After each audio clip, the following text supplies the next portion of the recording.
اعوذ باللہ من الشیطان الرجیم بسم اللہ الرحمن الرحیم انما یؤمن بآیاتنا الذین اذا ذکروا بها میری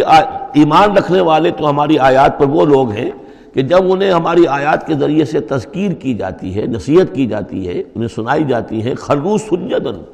وہ سجدے میں گر پڑتے ہیں، وہ سبحوا بحمد ربہم، اور وہ اپنے پروردگار کی حمد کے ساتھ تسبیح کرتے ہیں، وہم لا یستکبرون، اور وہ گھمنڈ نہیں کرتے، تکبر نہیں کرتے۔ یہ آیت سجدہ ہے۔ تتجافی جنوبہم عن المضاجع، رات کے اوقات میں ان کے پہلو بستروں سے دور رہتے ہیں، علیحدہ رہتے ہیں، رات کو یبیتون لربہم سجدا وقیاما۔ ایک تو وہ شخص ہے کہ جو ساری رات پڑا سوتا رہتا ہے، اور ایک وہ ہے کہ جو وقفے وقفے سے اٹھتا ہے، اللہ کو یاد کرتا ہے، کبھی کھڑا ہے، کبھی سجدہ کر رہا ہے۔ تو ان کے پہلو جو ہیں وہ ان کے بستروں سے علیحدہ رہتے ہیں۔ یدعون ربہم خوفا وطمعا، اپنے رب کو پکارتے رہتے ہیں، دعا کرتے رہتے ہیں اپنے رب سے، خوف کے ساتھ بھی اور طمع کے ساتھ بھی۔ انہیں امید بھی ہوتی ہے، لالچ بھی ہوتا ہے کہ اللہ تعالیٰ رحم فرمائے، مغفرت فرمائے، لیکن ڈر بھی رہتا ہے کہ کہیں ہماری پکڑ نہ ہو جائے۔ وَمِمَّا رَزَقْنَاهُمْ يُنْفِقُونَ، اور جو کچھ ہم نے انہیں دیا ہے اس میں سے پھر وہ خرچ کرتے ہیں ہماری رضا جوئی کے لیے۔ فَلَا تَعْلَمُ نَفْسٌ مَّا أُخْفِيَ لَهُم مِّن قُرَّةِ أَعْيُنٍ، تو کسی جان کو نہیں معلوم، کسی انسان کو نہیں معلوم کیا کچھ چھپایا گیا ہے ان کے لیے ان کی آنکھوں کی ٹھنڈک کے واسطے، یعنی جنت میں ہم نے کیا کچھ چھپایا ہوا ان کے لیے کوئی نہیں جانتا۔ فَلَا تَعْلَمُ نَفْسٌ، کوئی نہیں جانتا۔ اسی مضمون کو اصل میں حضور نے ادا کیا ہے کہ مَا لَا عَيْنٌ رَأَتْ وَلَا أُذُنٌ سَمِعَتْ وَمَا خَطَرَ عَلَىٰ قَلْبِ بَشَرٍ، باقی جو چیزیں بیان کی گئی ہیں ان کے بھی اصل حقیقت تو وہاں کھلے گی، لیکن پھر بھی یہ تو ابتدائی نزل ہے، پہلی مہمان نوازی ان چیزوں سے ہے جن کا کہ قرآن مجید میں ذکر ہے، جن کو کہ ہم سمجھ سکتے ہیں۔ اصل نعمتیں جو جنت کی ہیں وہ تو یہ فلا تعلم نفس، کوئی نہیں جانتا کیا کچھ چھپایا گیا ان کے لیے، اللہ تعالیٰ نے کیا کچھ تیار کر کے رکھا ہوا ہے ان کی آنکھوں کی ٹھنڈک کا سامان۔ جزاء بما كانوا يعملون، وہ بدلہ ہوگا ان کے اعمال کا۔ افمن کان مومنا کمن کان فاسقا، تو بھلا ایک شخص کہ جو مومن ہے کیا وہ ایسا ہو جائے گا جیسے فاسق ہو؟ کیا ان کا انجام برابر ہوگا؟ لا یستوون، نہیں وہ برابر نہیں ہو سکتے۔ اما الذین آمنوا وعملوا الصالحات، یقیناً وہ لوگ جو ایمان لائے اور جنہوں نے نیک عمل کیے، فلہم جنات الماوا، ان کے لیے تو وہ باغات ہیں جہاں ان کو ٹھکانہ دیا جائے گا۔ نزلا بما كانوا يعملون، اور یہ ہوگی ان کی ابتدائی مہمان نوازی۔ نزل عربی میں کہتے ہیں مہمان جیسے ہی آئے، نزیل اترا ہے وہ اپنی سواری سے، گھوڑے سے آیا ہے، اونٹ پر آیا ہے، آپ کے دروازے کے سامنے آ کر وہ اترا ہے، اونٹ کو بٹھایا ہے، اس سے اترا ہے، یا آج کار سے اتر رہا ہے۔ تو اب یہ نزیل ہے اس وقت، اس نزیل کے لیے نزل فوری طور پر، موسم کے اعتبار سے ٹھنڈا ہے یا گرم ہے، آپ فوری طور پر لاتے ہیں، یہ نزل ہے۔ پھر وہ اب آپ کے پاس ٹھہر گیا ہے، آپ نے اس کے لیے کمرے کا بندوبست کیا ہے، وہ وہاں پر اس نے استراحت کی ہے، اب آپ نے اہتمام کے ساتھ اس کے لیے کھانا تیار کروایا، یہ ہے ضیافت، ضیف اب بنا ہے وہ۔ تو جیسے آیا ہے وہ نزیل ہے، اور جب گھر میں آپ کے ٹھہر گیا تو اب ضیف ہے، وہ پھر ضیافت ہوگی۔ تو وہ چیزیں جو ہیں ما لا عین رأت ولا اذن سمعت وما خطر علی قلب بشر، یہ اصل میں ضیافت خداوندی ہے، اور یہ نزل ہے جس کا ذکر قرآن مجید میں اس تفصیل سے آیا ہے۔ وَأَمَّا الَّذِينَ فَسَقُوا فَمَأْوَاهُمُ النَّارُ، اور جو لوگ سرکش تھے اور جنہوں نے نافرمانی کی تھی ان کا ٹھکانہ آگ ہے۔ كُلَّمَا أَرَادُوا أَن يَخْرُجُوا مِنْهَا، جب بھی وہ چاہیں گے کہ وہاں سے نکل بھاگیں، اُعِیدُوا فِیہا، پھر انہیں اسی میں لوٹا دیا جائے گا۔ وَقِیلَ لَهُمْ ذُوقُوا عَذَابَ النَّارِ الَّذِی كُنتُم بِهِ تُکَذِّبُونَ، اور ان سے کہا جائے گا چکھو اب مزہ اس عذاب کا، آگ کے عذاب کا جس کو تم جھٹلاتے رہے تھے۔ وَلَنُذِیقَنَّهُم مِّنَ الْعَذَابِ الْأَدْنَىٰ دُونَ الْعَذَابِ الْأَکْبَرِ لَعَلَّهُمْ يَرْجِعُونَ۔ یہ ہے آیت نمبر 21 اس سورہ مبارکہ کی، اور آیت نمبر 41 تھی سورہ الروم کی۔ ظہر الفساد فی البر والبحر بما کسبت ایدی الناس لیذیقہم بعض الذی عملوا لعلہم یرجعون، ہم لوگوں کے کرتوتوں کے کچھ اعمال کی سزا دنیا میں دے دیتے ہیں، شاید کہ یہ جاگ جائیں، ہوش میں آ جائیں اور یہ لوٹ آئیں، پلٹ آئیں، توبہ کریں۔ یہاں فرمایا ہم لازماً انہیں چکھائیں گے مزہ چھوٹے عذاب کا، ادنا، عذاب الادنا، دون العذاب الاکبر، اس بڑے عذاب سے پہلے لعلہم یرجعون، شاید کہ یہ جاگ جائیں، شاید کہ ہوش میں آ جائیں، شاید کہ لوٹ جائیں، شاید کہ توبہ کریں۔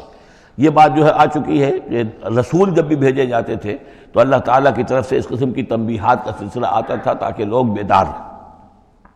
وَمَنْ أَظْلَمُ مِمَّنْ ذُكِّرَ بِآيَاتِ رَبِّهِ ثُمَّ أَعْرَضَ عَنْهَا، اس سے بڑھ کر ظالم کون ہوگا جس کو نصیحت کی گئی اب اس کے رب کی آیات کے حوالے سے پھر بھی اس نے اعراض کیا، یعنی ایک تو نصیحت کوئی کر رہا ہے وہ اپنا جو فلسفہ بھگار رہا ہے یا کوئی اپنی عقل لڑا رہا ہے، اپنی منطق لڑا رہا ہے، ایک یہ کہ اللہ کی آیات کے ذریعے سے تذکیر کر رہا ہے،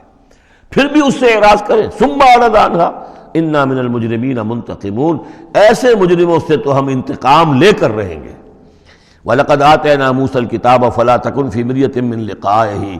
اور ہم نے موسیٰ کو کتاب دی تھی، اور یہ جملہ متردہ بیچ میں آیا ہے کہ اے نبی آپ بالکل شک میں نہ رہیے اس کی ملنے سے یا اس کی ملاقات کے۔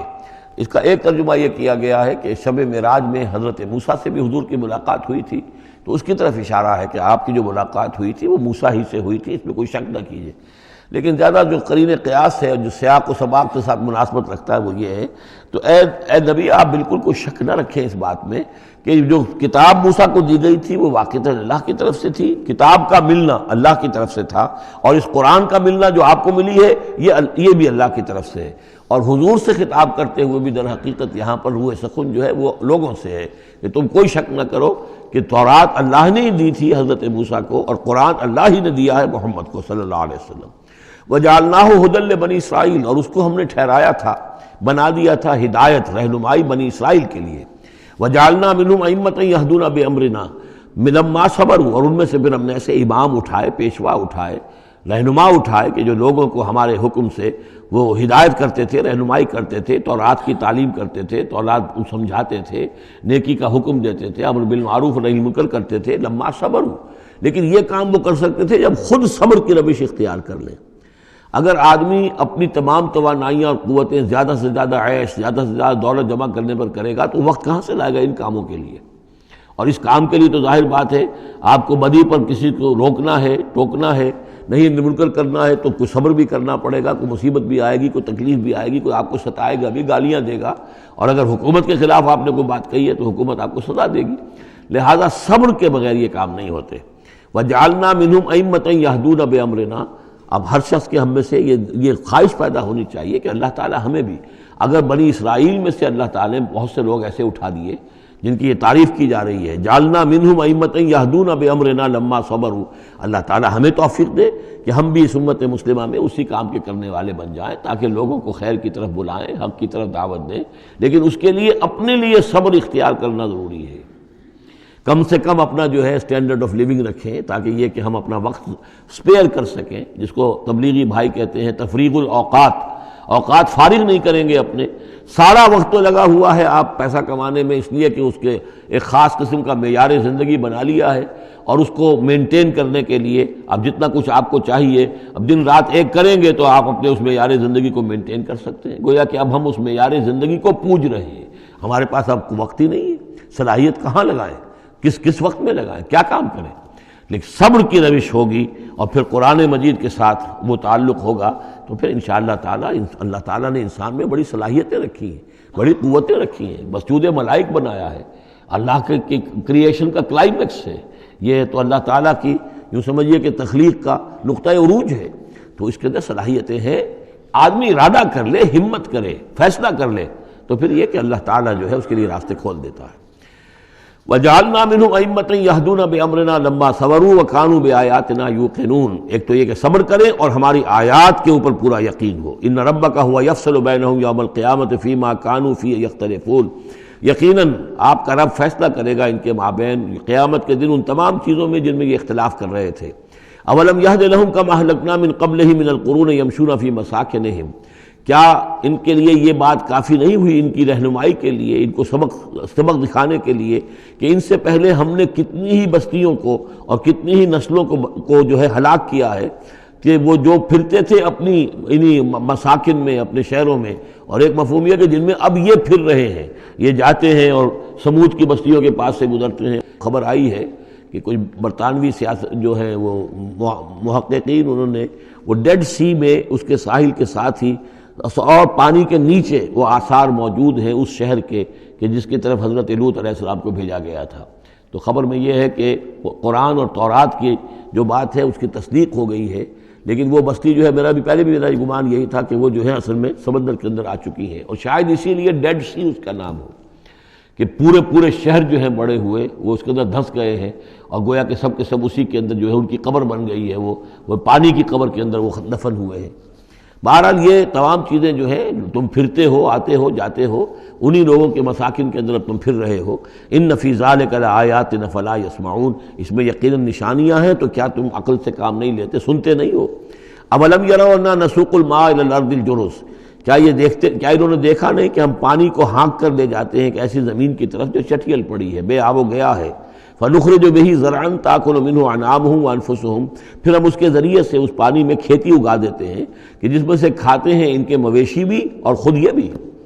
افلا یبصرون، تو کیا یہ دیکھتے نہیں ہیں؟ وَيَقُولُونَ مَتَىٰ هَٰذَا الْفَتْحُ إِن كُنتُمْ صَادِقِينَ، اور وہ یہ کہتے ہیں کب ہوگا یہ فیصلہ، اگر تم سچے ہو تو بتاؤ اے مسلمانوں، یہ قیامت یا عذاب یہ کب آئے گا؟ قُلْ يَوْمَ الْفَتْحِ لَا يَنفَعُ الَّذِينَ كَفَرُوا إِيمَانُهُمْ، کہہ دیجئے وہ جو فیصلے کا دن ہوگا پھر اس دن کافروں کا ایمان لانا ان کے لیے ہرگز مفید نہیں ہوگا۔ ایمان لانا غیب میں اب، جبکہ وہ حقائق جو ہیں وہ غیب کے پردے میں چھپے ہوئے ہیں، تب وہ مفید ہے، لیکن جب فیصلہ ہو جائے گا اور جب تمام حقائق جو ہیں وہ نگاہوں کے سامنے آ جائیں گے، یوم الفتح لا ينفع الذین کفروا ایمانہم ولا هم ینظرون، اور پھر انہیں کوئی مہلت نہیں ملے گی کہ اب وہ کوئی توبہ کر لیں یا کوئی اپنی اصلاح کر لیں۔ فاعرض عنہم، تو اے نبی آپ ان سے اعراض فرمائیے، ان سے درگزر کیجئے، ان کی باتوں پر زیادہ نہ جائیے۔ منتظر انہم منتظرون، آپ بھی انتظار کیجئے اور یہ بھی انتظار کر رہے ہیں۔ صدق اللہ العظیم۔